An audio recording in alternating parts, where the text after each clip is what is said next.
प्रेम के बिहारी लाल की। क्व सप्ताहनो बाल क्व महाद्रिविदारणं ततो नोज्जायते शंका ब्रजनाथ तवात्मजे। इंद्र भगवान ने लगातार 7 दिनों तक वर्षा करवाई ब्रज में। भगवान श्री कृष्ण अपने कनिष्ठिका उंगली के नख पर गोवर्धन पर्वत को धारण कर रखा। जब 7 दिनों तक गोवर्धन पर्वत को नख पर लाला ने धारण किया तो ब्रजवासियों को शंका हो गई। सबों ने नंद बाबा से कहा कि बाबा, क्या यह आपका ही पुत्र है? नंद बाबा ने कहा कि क्या इसमें तुम्हें शंका हो रही है? ब्रजवासियों ने कहा, बाबा, एक तो ये 7 कोस का गोवर्धन और यह आपका 7 वर्ष का लाला और लगातार 7 दिनों तक अपने नख पर गोवर्धन को धारण कर रखा है, तो ये तो कोई साधारण बालक नहीं हो सकता है। शंका हो गई ब्रजवासियों को कि यह कोई साधारण बालक नहीं हो सकता है। इतना विशाल 7 कोस का लंबा चौड़ा गोवर्धन पर्वत को लगातार 7 दिनों से आपका ये लाला अपने नख पर धारण कर रखा है। नंद बाबा ने कहा, ब्रजवासियों, चाहे आप लोग जो भी कुछ समझ लो, यह छोरा तो मेरा ही है, किंतु जब गर्गाचार्य जी ने इसका नामकरण किया था ना, तो उन्होंने कहा था कि बाबा, इस लाला में नारायण के समान गुण होगा। 7 दिनों तक लगातार अपनी अंगुलियों पर गोवर्धन को उठा कर रखा लाला ने। कार्तिक शुक्ल पक्ष की प्रतिपदा को भगवान ने गोवर्धन पूजा करवाया था। तृतीया से लेकर 9वीं तक जल वृष्टि हुई और 10वीं को इंद्र स्वयं देखने के लिए आ गए। और जब आए तो देखे कि यहां तो ब्रज में सब कुछ सुरक्षित है। एक भी बूंद जल का कहीं दिखलाई नहीं पड़ा इंद्र भगवान को। धूली उड़ रहा था पूरे ब्रज में। तो इंद्र का भी घमंड चूर हो गया। भगवान श्री कृष्ण ने लगभग सभी लोगों के अहंकार को चूर्ण किया। कल की कथा में आप लोगों ने सुना, सबसे पहले पितामह ब्रह्मा जी के अहंकार को चूर्ण किया। ब्रह्मा जी ने सभी ग्वाल बालों को चुरा कर ले गया था 1 साल के लिए। तो भगवान श्री कृष्ण ने उसी तरह के ग्वाल बालों की सृष्टि स्वयं कर दी। ब्रह्मा जी का अहंकार चूर्ण किया। आज देवराज इंद्र का भी अहंकार चूर्ण किया भगवान श्री कृष्ण ने। इंद्र भगवान आए और प्रभु श्री कृष्ण से गिड़गिड़ा करके विनती करने लगे कि विशुद्ध सत्वं तव धाम शांतम तपोमयं ध्वस्तरजस्तमस्कं मायामयोऽयं गुणशं प्रवाहो न विद्यते ते ग्रहणानुबंधः। हे प्रभु, आपका स्वरूप तो परम शांत है। शांताकारं भुजगशयनं। देवराजेंद्र ने कहा कि हे प्रभु, आपका स्वरूप एकदम क्या है? तो शांत है और आप विशुद्ध सत्वगुण में स्थित हैं। यह प्रपंच तो मायामय है। आपके स्वरूप का ज्ञान न होने से यह आप में प्रतीत होता है। भगवान श्री कृष्ण ने कहा, मामे स्वज श्रीमदांधो दंडपाणिं न पश्यति तम भ्रंशयामि संपद्भ्यो यश चेक्षाभ्यनुग्रहम्। भगवान कहते हैं कि हे इंद्र, वो ऐश्वर्य एवं धन संपत्ति के मद में अंधा हो जाता है व्यक्ति। जो व्यक्ति धन और मद में अंधा हो जाता है, मैं धीरे से उसके धन को छीन लेता हूं।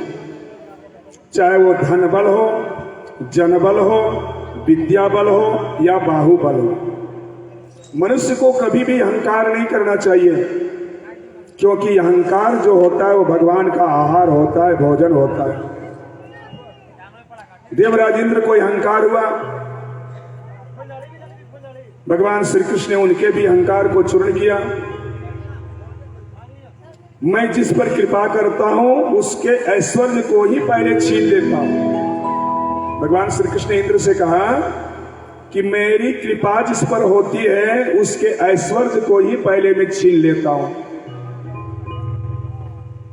एकादश्याम निराहार समभ्यर्च जनार्दनम स्नातुम नंदस्तु कालिंद्या द्वादश्यम जलमाविशत। इंद्र भगवान अपने साथ कामधेनु गाय को लेकर आए थे। कामधेनु गाय के दुग्ध से स्वयं इंद्र भगवान ने प्रभु श्री कृष्ण का अभिषेक कराया और अभिषेक कराकर एक नाम जो है कृष्ण को दे दिया। कहा आज से आपका नाम गोविंद हो गया।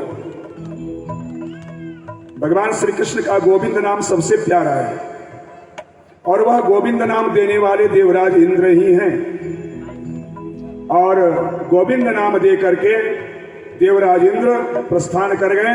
भगवान श्री कृष्ण ने कहा कि अहंकार रहित होकर आप शासन कीजिए, अपने कार्य को कीजिए, चित्त में अहंकार कभी नहीं आने दीजिए। उसके बाद सुखदेव जी महाराज आगे राजा परीक्षित को कथा सुनाते हैं कि एकादश्याम निराहारा सम्मवर्क्ष जनार्दनम स्नातुम नंदस्तु कालिंद्या द्वादश्याम जलमाविशत। कार्तिक मास शुक्ल पक्ष की एकादशी का व्रत नंद बाबा ने किया था। एकादशी की रात्रि में मध्य रात्रि में भ्रम हो गया नंद बाबा को और मध्य रात्रि में ही स्नान करने के लिए वो जमुना चले गए। जब जमुना स्नान करने के लिए गए तो वहां पर जो है वरुण देवता के दूतों ने नंद बाबा को पकड़ा और सीधे वरुण लोक ले गया। क्योंकि मध्य रात्रि में कभी भी जलाशय में जाकर स्नान नहीं करना चाहिए, ये नियम है। मध्य रात्रि में जल के देवता जो वरुण है वो शयन में रहते हैं और उनके दूत पहरेदारी करते हैं। जो मध्य रात्रि में स्नान करने जाता है उसको वरुण देवता के जो दूत है वो दंड देते हैं। नंद बाबा को भ्रम हो गया, मध्य रात्रि में जमुना स्नान करने चले गए। वरुण के दूतों ने पकड़ करके जो है वरुण लोक ले गया नंद बाबा को। तब जो है एक भृत्य से पता चला, भगवान श्री कृष्ण को पता चला कि आपके बाबा को किसी दैत्य ने पकड़ कर ले गया।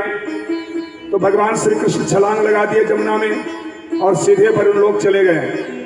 जो ही वरुण लोक गए, भगवान वरुण जो है साक्षात प्रकट होकर भगवान श्री कृष्ण के सामने हाथ जोड़कर गिड़गिड़ाने लगे कि अजानता माम के नाम मुसुदेना कार्य वेदिना आनी तोयम तव पिता तद भवान छदुमर्हसि। हे प्रभु, मेरा यह सेवक अज्ञानी है। अज्ञानी का मतलब जो ज्ञान से रहित होता है। यही आपके पिता को ले आया है, कृपया इसे आप क्षमा कर दें। ऐसा कहकर वरुण देवता ने तुरंत नंद बाबा को लाकर वापस कर दिया, भगवान को समर्पित कर दिया और भगवान श्री कृष्ण नंद बाबा को लेकर के ब्रज में आ गए। जब नंद बाबा को लेकर ब्रज में आए तो ब्रज में फिर से कानाफूसी शुरू हो गया कि आखिर यह कौन सा बालक है, इसमें कौन सी शक्ति है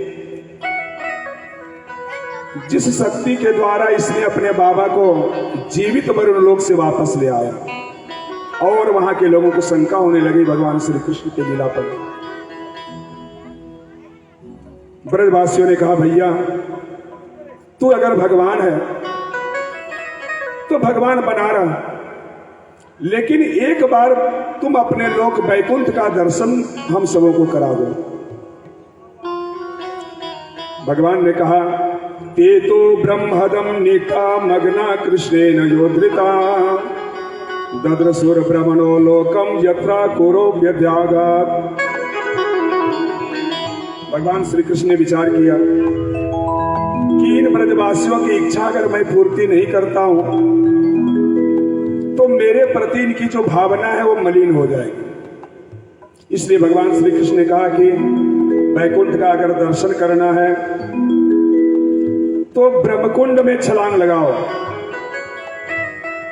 भगवान श्री कृष्ण सबों को लेकर ब्रह्मकुंड के पास चले गए। वृंदावन में ब्रह्मकुंड है, आप जाएंगे तो देख लेंगे। उसी ब्रह्मकुंड में भगवान श्री कृष्ण ने सभी ब्रजवासियों को छलांग लगवा दिया।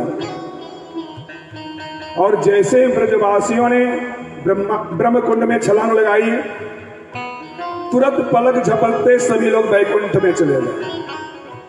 अब जब वैकुंठ में ये लोग गए तो वहां देखते हैं कि भगवान के जितने पार्षद हैं सभी चतुर्भुज में हैं, चतुर्भुजी हैं। सबके हाथ में भगवान श्री कृष्ण के जैसा ही शंख चक्र गदा पद्म है। सब विष्णु विष्णु ही लग रहे हैं वैकुंठ लोक में। अब ब्रजवासी वहां गए तो जरूर,